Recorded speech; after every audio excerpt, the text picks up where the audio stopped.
मन की बात के जरिए देशवासियों को प्रधानमंत्री मोदी ने किया संबोधित, कहा खिलाड़ियों का बढ़ा है हौसला।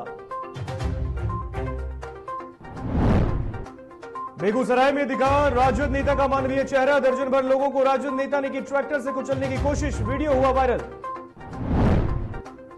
जमुई में अलग अलग जगहों पर श्रम प्रवर्तन की टीम ने की कार्रवाई, अलग अलग जगहों पर छापेमारी कर 4 बाल मजदूरों को किया बरामद। दुमका में इलाज के दौरान हुई कैदी की मौत, परिजनों ने जेल प्रशासन और डॉक्टरों पर लगाया लापरवाही का आरोप।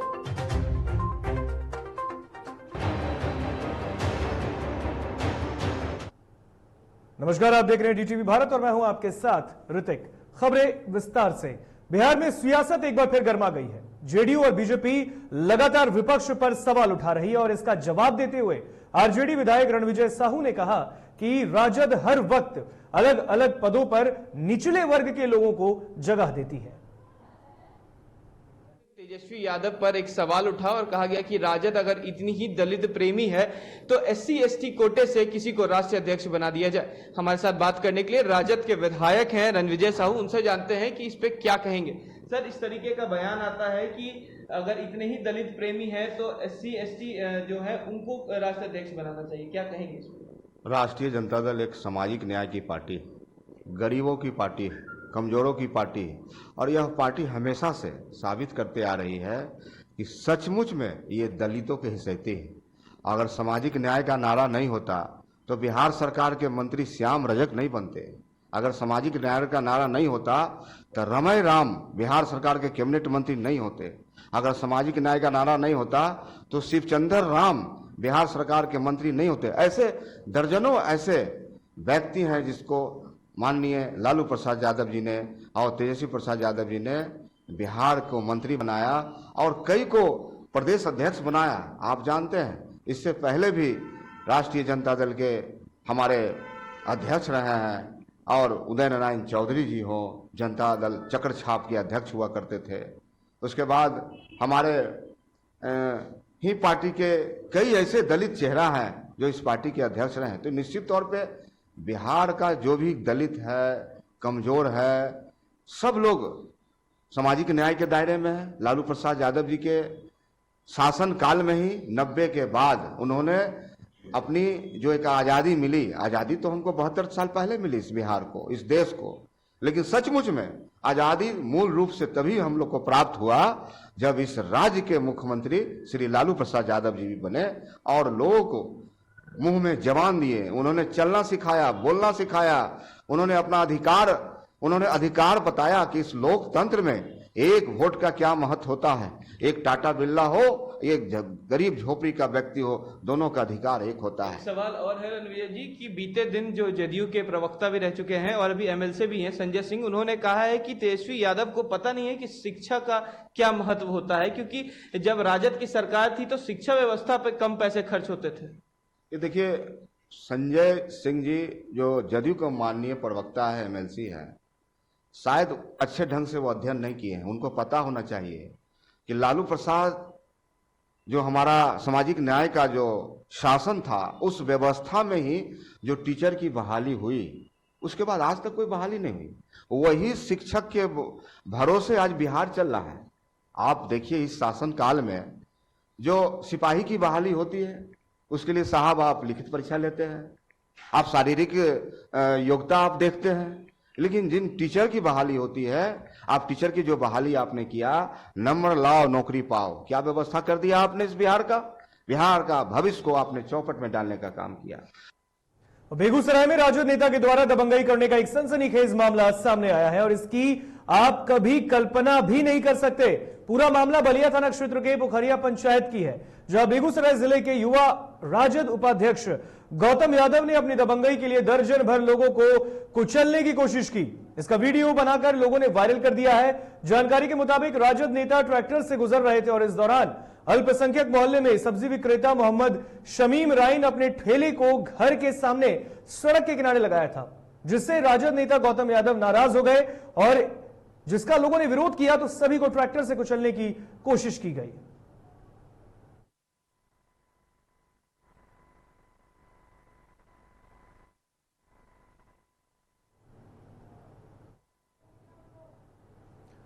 तो बता दें आपको बेगूसराय का ये तस्वीर आपको हम दिखा रहे हैं जहां पर ट्रैक्टर से राजद नेता ने लोगों को कुचलने की कोशिश की है।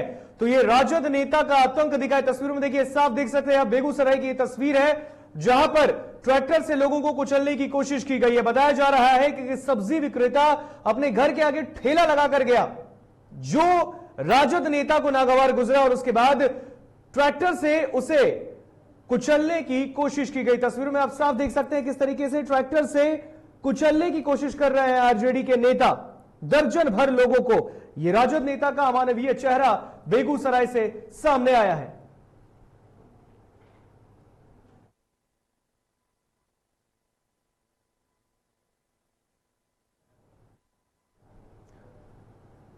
जमुई के झाझा में अलग अलग जगहों पर श्रम प्रवर्तन की टीम ने छापेमारी करते हुए प्रतिष्ठान सहित अन्य स्थलों पर काम कर रहे बाल मजदूरों को मुक्त करवाया।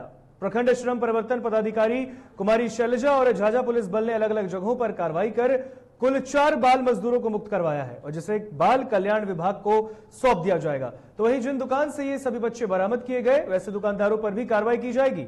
श्रम प्रवर्तन पदाधिकारी ने बताया कि बाल मजदूरों को मुक्त करवाने के लिए यह अभियान निरंतर जारी रहेगा। तो बता दें कि जमुई में 4 बाल मजदूरों को मुक्त कराया गया है। आपको बता दें कि श्रम प्रवर्तन की टीम ने यह कार्रवाई की है। तस्वीरों में आप साफ देख सकते हैं दुकानों से 4 बाल मजदूरों को मुक्त कराया गया है। साथ ही साथ उन दुकानदारों पर भी कार्रवाई करने की बात सामने आ रही है। तो जमुई की ये पूरी खबर है।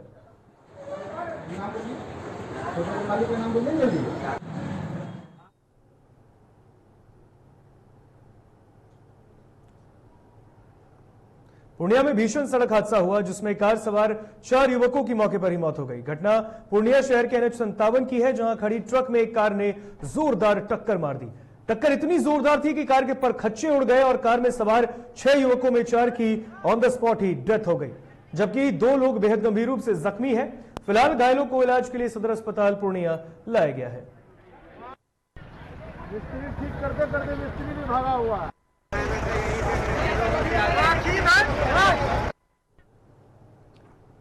मुजफ्फरपुर पुलिस को बड़ी सफलता हाथ लगी है जहां 6 शातिर लुटेरों को पुलिस ने अलग अलग थाना क्षेत्रों से हथियार के साथ गिरफ्तार किया है।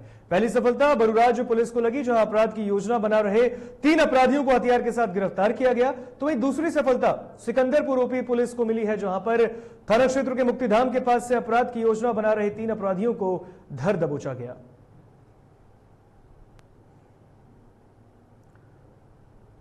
तो तस्वीरें देखकर आप साफ समझ सकते हैं किस तरीके से पुलिस को यह बड़ी सफलता हाथ लगी है जहां पर 6 लुटेरों को अलग अलग थाना क्षेत्रों से गिरफ्तार किया गया। पहली सफलता बरुराज थाना क्षेत्र और दूसरी आपको ओपी क्षेत्र में मिली है जहां पर 3 अपराधियों को हथियार के साथ, जो कि तस्वीर में आप देख सकते हैं, उन्हें गिरफ्तार किया गया। बताया जा रहा है कि ये 6 लुटेरे अपराध की योजना बना रहे थे।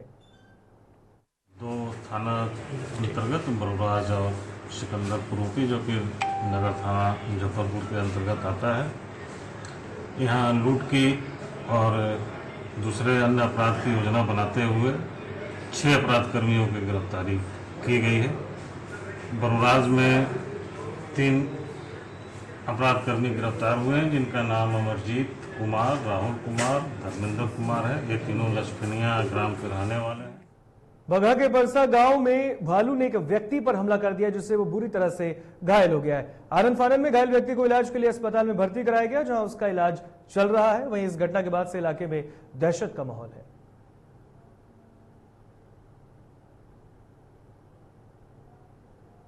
तो बगहा में भालू ने व्यक्ति पर हमला किया है। तस्वीरों में साफ देख सकते हैं आप, बुरी तरीके से व्यक्ति जख्मी हो गया है। बताया जा रहा है कि भालू ने इस व्यक्ति पर हमला किया। बगहा का यह पूरा मामला है, रामनगर थाना क्षेत्र का, जहां भालू ने इस व्यक्ति पर हमला कर दिया है। फिलहाल उसे घायल अवस्था में अस्पताल में भर्ती कराया गया जहां उसका इलाज चल रहा है।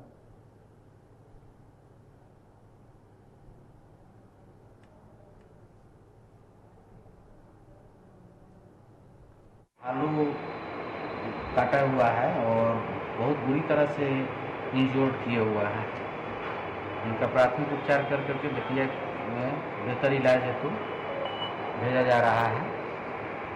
अब करीब क्या है ना, एक्चुअली इनको दाहिने हाथ में हड्डी को भी भालू ने पूरा खरोच कर दिया है। नालंदा जिले के सोहसराय में चोरों ने शिक्षक के घर में घुसकर 12 लाख की चोरी कर ली। घटना के संबंध में बताया जा रहा है कि शिक्षक नरेश महतो अपने घर में सोए थे और इसी दौरान चोरों ने घर में घुसकर 10 लाख नगद और करीब 2 लाख के सोने की चोरी कर ली। फिलहाल पुलिस को इसकी सूचना दे दी गई है, जहां पुलिस मामले की छानबीन कर रही है।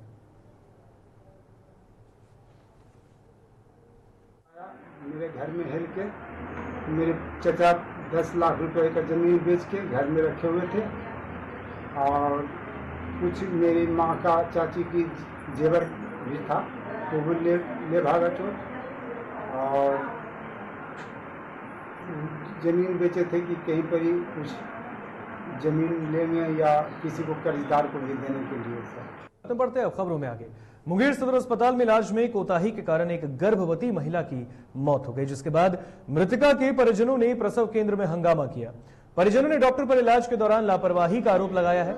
फिलहाल पुलिस को इसकी सूचना दे दी गई है, जहां पुलिस पूरे मामले की छानबीन कर रही है। यहाँ पे आए सर तो डॉक्टर बोला कि यहाँ इनका व्यवस्था नहीं है, देख के इनको बोला ब्लड का जरूरी है सर। इनका पहले तो बोला कि यहाँ से आप पल्स हॉस्पिटल जाइए, यहाँ से रेफर कर रहा था। तो सर हम लोग जबरदस्ती बोले, हम लोग के पास पैसा नहीं है। पैसा नहीं रहने के कारण सर हम लोग बोले कि ब्लड का व्यवस्था करेंगे हम लोग यहाँ। उसके बाद सर ब्लड का व्यवस्था करने गए सर, इनके शरीर में बॉडी में ब्लड नहीं था। वो लोग क्रॉस करने के लिए ब्लड मांग रहे थे। पटना जिले के फतुहा में ससुराल में नवविवाहिता की संदिग्ध स्थिति में लाश मिली है, तो वहीं मृतका के परिजनों ने ससुराल वालों पर हत्या करने का आरोप लगाया है। फिलहाल पुलिस ने मौके पर पहुंचकर शव को कब्जे में लेकर पोस्टमार्टम के लिए अस्पताल भेज दिया है और मामले की जांच कर रही है। बच्ची के साथ हुआ है कि हम गए तो देखे पलंग पर लेटा हुआ है, मरा हुआ पड़ा हुआ है। शंका लग रहा है कि घाटी देख के मार दिया है। गला दबा के कौन लोग? यही सास ससुर लड़का सब मिलकर। मामला तो यह कि हम लोग जैसे शांति करके डेरा में गए तो साहब बोले कि लड़के को पोस्टमार्टम के लिए ले जाओ, और जैसे वहाँ पर देखा तो कोई एक्सीडेंट नहीं है। इसको हुआ है कि हत्या किया गया है। कैमूर में पंडित दीनदयाल गया रेलखंड पर एक 40 वर्षीय व्यक्ति की टहलने के दौरान ट्रेन की चपेट में आने से दर्दनाक मौत हो गई। घटना की जानकारी होते ही स्थानीय लोगों की भीड़ इकट्ठा हो गई है, जिसके बाद स्थानीय लोगों ने जीआरपी पुलिस को इसकी सूचना दी, जिसके बाद मौके पर पहुंची पुलिस ने शव को कब्जे में लेकर पोस्टमार्टम के लिए भेज दिया है।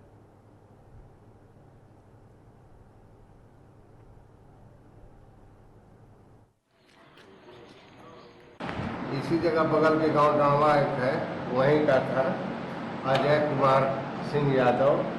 बाबूजी के नाम है स्वर्गीय मुनीलाल सिंह यादव।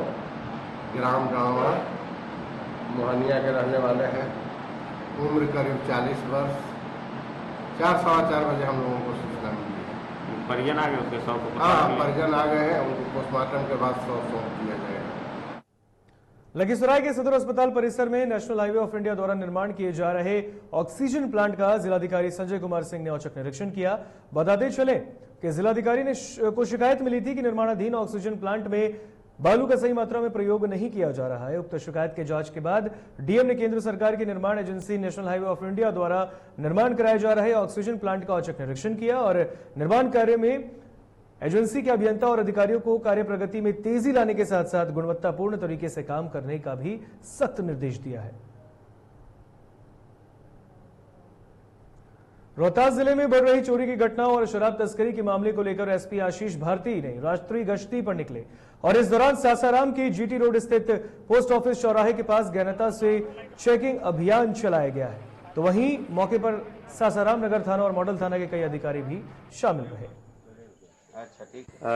देखिए, सभी जो शहरी क्षेत्र है उसमें विशेष करके गृहभेदन, चोरी या जो इस प्रकार की घटना घटित होती है उसको रोकने के लिए विशेष रूप से फुट पेट्रोलिंग, पैदल गश्ती का व्यवस्था किया गया है, जो कि मुख्य रूप से सासाराम शहर, डेहरी शहर और विक्रमगंज शहर में यहाँ पे कार्यरत है, क्रियाशील है। मुंगेर विश्वविद्यालय के अलग अलग कॉलेजों में कार्यरत कर्मचारियों की हड़ताल खत्म हो गई है। ये कर्मचारी वेतन भुगतान को लेकर हड़ताल पर थे। प्रभारी कुल सचिव प्रोफेसर देवराज सुमन ने हड़ताल कर रहे कर्मियों से बात की और उन्हें वेतन भुगतान का आश्वासन दिया, जिसके बाद उनकी हड़ताल खत्म हो गई। है ना, छुआछूत के विरोध में आवाज उठाए, तो आज वह सशक्त होकर अपनी मांगों के लेकर अपने अधिकार को पाने के लिए और एक दिन हम अपनी मंजिल तक पहुंचने में सक्षम हो सकेंगे। आज पूरे राज्य में जितने भी विश्वविद्यालय हैं सभी जगह यह धरना प्रदर्शन चल रहा है। दिवसीय धरना प्रदर्शन है हम लोगों का, सभी विश्वविद्यालय में है और इसीलिए आज हम लोग मुंगेर विश्वविद्यालय में भी एकत्रित हुए हैं। हम लोगों की मांग काफ़ी पुरानी रही है, चाहे वो सरकार के स्तर पर हो, राज्य सरकार के स्तर पर, यानी जो सरकार से मिलने वाली चीज़ें हों उनके स्तर पर हो, या फिर खगड़िया के चौथम प्रखंड में 2 अलग अलग जगहों पर बाढ़ में डूबने से 2 बालक की डूबकर मौत हो गई। पहली घटना हरदिया गांव की है तो दूसरी घटना बंगलिया गांव की है। फिलहाल दोनों शव को बरामद कर लिया गया है और इस घटना के बाद से इलाके में मातम पसरा है। बहरहाल दोनों शवों को पोस्टमार्टम के लिए अस्पताल भेज दिया गया है। लखीसराय जिले में उप विकास आयुक्त अनिल कुमार द्वारा जिला परिषद सभागार में जिले के अंदर एक ही स्थान पर लंबे वक्त से कार्यरत पंचायत रोजगार सेवक, कंप्यूटर ऑपरेटर और कार्यपालक सहायक का लॉटरी के माध्यम से स्थानांतरण किया गया। बताते चले कि इस तरह का स्थानांतरण प्रक्रिया काफी लंबे अरसे के बाद भी किया गया है।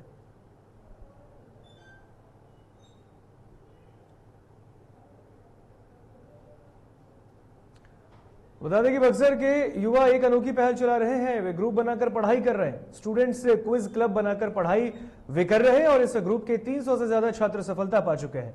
अलग अलग विभाग में सरकारी नौकरी ले चुके हैं और इस ग्रुप के जरिए उन छात्रों को भी मदद की जाती है जो गरीब तबके के हैं। ये समूह जो है 2011 से ये सब कुछ पुराने छात्र जो हैं, हम लोग के जो सीनियर रहे हैं या साथ के रहे हैं, 2011 में अगल बगल के ही लड़के आया करते थे यहाँ पे और उन्हीं से देखते देखते कुछ लड़के हम लोग से जुड़े और जुड़ते जुड़ते एक समूह बन गया और वहीं से हम लोग स्टार्टिंग किए। पहले ही 2011 में 5-6 लड़के जो है लोको पायलट और ग्रुप डी में सेलेक्ट। कोरोना संक्रमण से बचाव को लेकर मुंगेर में आईटीसी द्वारा संक्रमण से बिगड़े हालातों से निपटने के लिए जीएनएम स्कूल में 350 और स्टैंड बाय मोड पर 150 एलटीएम का 2 ऑक्सीजन प्लांट लगाया गया है। साथ ही जीएनएम स्कूल में 100 बेड का आइसोलेशन वार्ड भी बनाया गया है। इसका उद्घाटन डिप्टी सीएम तारकेश्वर प्रसाद और पंचायती राज मंत्री सम्राट चौधरी ने किया। इस दौरान डिप्टी सीएम ने संबोधन के दौरान कहा कि आईटीसी और मुंगेर की जनता के बीच पारिवारिक रिश्ता है, जिसके कारण ही आईटीसी द्वारा कोविड-19 संक्रमण से बचाव को लेकर बड़ी पहल की गई। कोरोना के संक्रमण से कैसे बचावें, कैसे सुरक्षित करें। जो हमारे राज्य के गरीब हैं, जो लॉकडाउन के कारण उनके पेट में जो भूख थी, उस भूख को भी मिटाने का हम सबों ने सरकार ने योजना बनाई और वो सफल भी हुई। और आज से सावन के पावन महीने की शुरुआत हो चुकी है, लेकिन इस बार भी बाबा बैद्यनाथ की नगरी देवघर में सन्नाटा पसरा है। कोरोना के कारण झारखंड में भक्तों के प्रवेश पर पूरी तरह से रोक लगा दी गई है और इसी वजह से बाबा बैद्यनाथ मंदिर में पूजा करने के लिए भक्त नहीं पहुंच पा रहे। इस साल का सावन रविवार को शुरू होकर रविवार को ही खत्म हो रहा है। 5 रविवार का विशेष योग्य इस साल के सावन माह में हो रहा है और ऐसा योग्य बहुत कम होता है। 4 सोमवारी और 5 रविवार का सावन माह में सूर्य की विशेष कृपा रहेगी और लोग निरोग रहेंगे। इस बार बहुत दिनों के बाद में श्रावण जो है सो 5 रविवार का जोग बैठ रहा है। रविवार से शुरू होगा और रविवार को ही समाप्त होगा। ये बहुत कम मिलता है जो श्रावण में रविवार शुरू हो और रविवार हो। तो इसका मतलब है कि इस बार सावन जो है सो सूर्य की विशेष कृपा रहेगी। दुमका के सेंट्रल जेल में सजा काट रहे कैदी की सदर अस्पताल में इलाज के दौरान मौत हो गई। कैदी की पत्नी ने पुलिस प्रशासन और डॉक्टर पर इलाज में लापरवाही का आरोप लगाया है। उन्होंने कहा कि विगत कई दिनों से कैदी की तबीयत खराब थी, लेकिन परिजनों को इसकी सूचना नहीं दी गई। परिजनों ने न्यायिक जांच की मांग की है। बोकारो स्टील सिटी के सेक्टर 3 स्थित बोकारो इस्पात कामगार यूनियन कार्यालय में कम्युनिस्ट नेता कन्हाई माल पहाड़िया की अध्यक्षता में 2 दिवसीय बैठक शुरू हुई। 2 दिवसीय बैठक में राजनीतिक और सांगठनिक विषयों पर चर्चा की जाएगी। तमाम विषयों पर लगातार आंदोलन के लिए कार्यक्रम भी तय किए जाएंगे।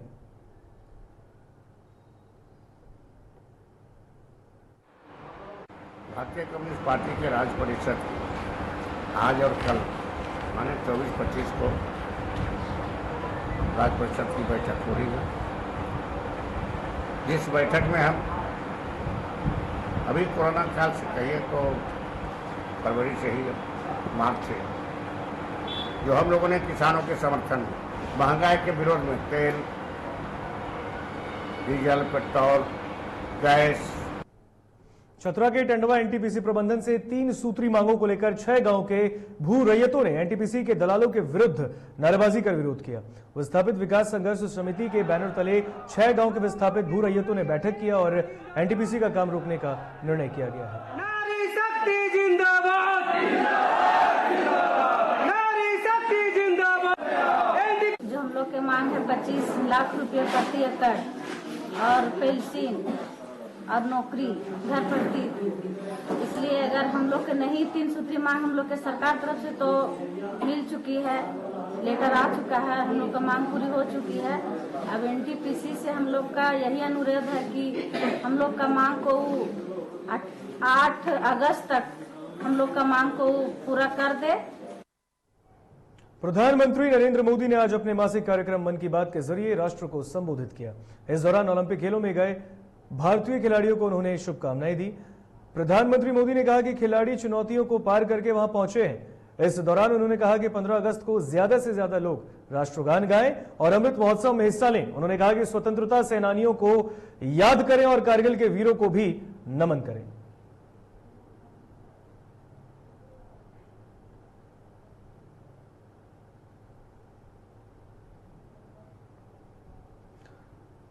फिलहाल खबरों में इतना ही। मुझे दीजिए इजाजत। देखते रहिए जीटीवी भारत। नमस्कार।